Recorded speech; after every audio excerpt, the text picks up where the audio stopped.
Hello everyone. Welcome to this class. This class is based on the second part of the respiratory system. Before starting the passage of air from the trachea to the inner side of the lungs, first we will study about the location and structure of lungs. This is the external view of the lungs present in the human body. The lungs are two in number. They are elastic, spongy organ. They are situated or fixed in the chest cavity. This chest cavity is surrounded by ribs cage. These white structures are representing ribs. The ribs are arranged in a framework with the help of chest bone in the middle, and this way it provides a cage-like structure around the lungs. If you imagine just a cage or a rib cage from all the sides and nothing inside, that means both the lungs are not there, only the framework of ribs are present. In that case, the inner side will have a hollow space. That hollow space is called as chest cavity, and the lungs are present in that chest cavity. Just below the lungs there is a muscular sheet which is known as diaphragm. It forms the floor of the chest cavity. This diaphragm relaxes during exhalation and it is like an inward curved sheet. It moves down and flattens during inhalation. Now we will study the internal view of the lungs. Whatever structure that we get inside the lung is explained here with the help of branching of trachea.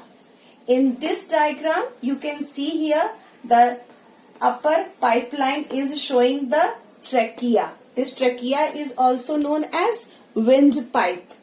The trachea is surrounded by a C-shaped cartilaginous tissues which strengthen the trachea.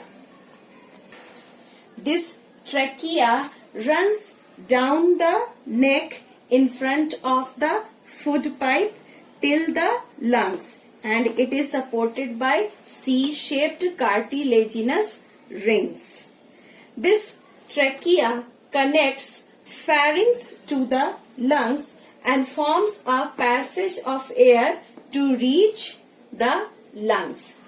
In this diagram, the trachea is shown inside the right lung. Whatever branching of the trachea takes place, that is shown with the help of this diagram. The same thing is done also in the left lung. The trachea gets branched into two. These two branches enter each lung. This side is entering into the right lung and this side is entering into the left lung. The single branch is known as bronchus because they are two in number, so in plural form it is known as bronchi. These bronchi further branched out or divided into three branches. The right lung has three lobes. Therefore, the bronchi is dividing into three branches. Each branch will go to each lobe. The left lung has two lobes. So, in the left lung, the bronchi will divide into two branches. These branches are known as bronchioles.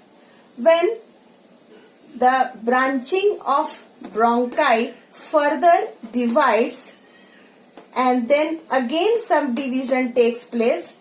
In all these cases, the name is given bronchioles. These bronchioles lead to the pipeline which is known as alveolar duct.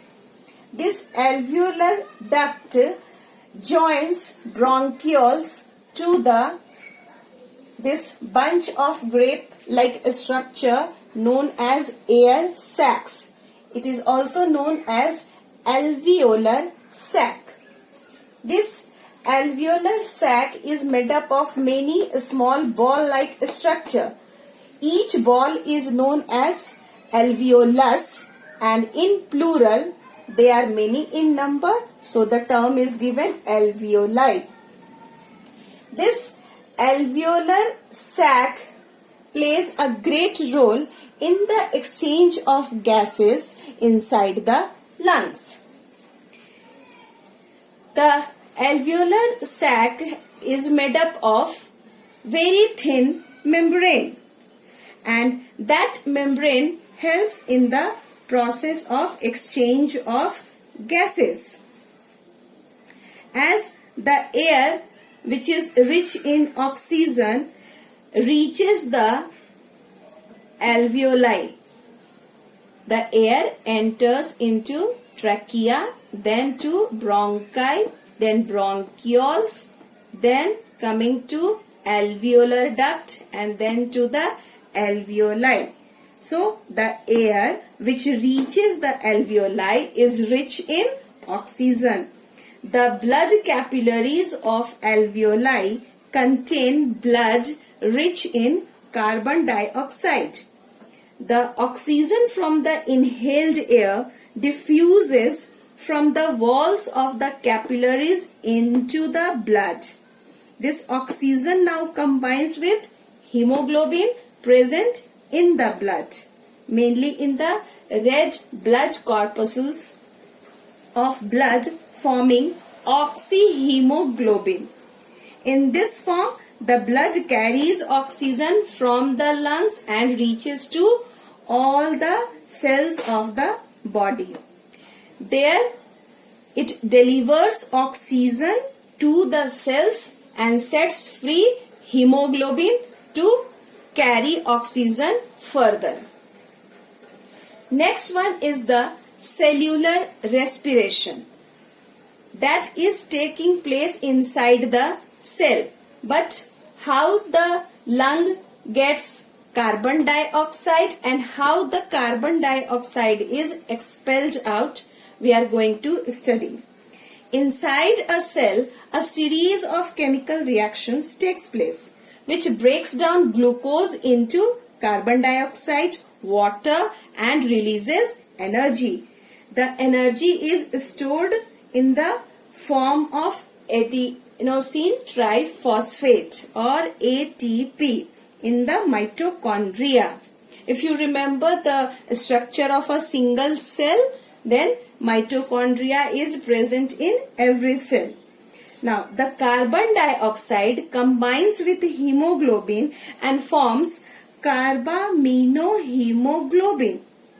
In this form, the blood carries carbon dioxide to the alveoli, from where it is released and exhaled through the same passage of air and finally from the nose. In this way, the transport of gases and the cellular respiration takes place.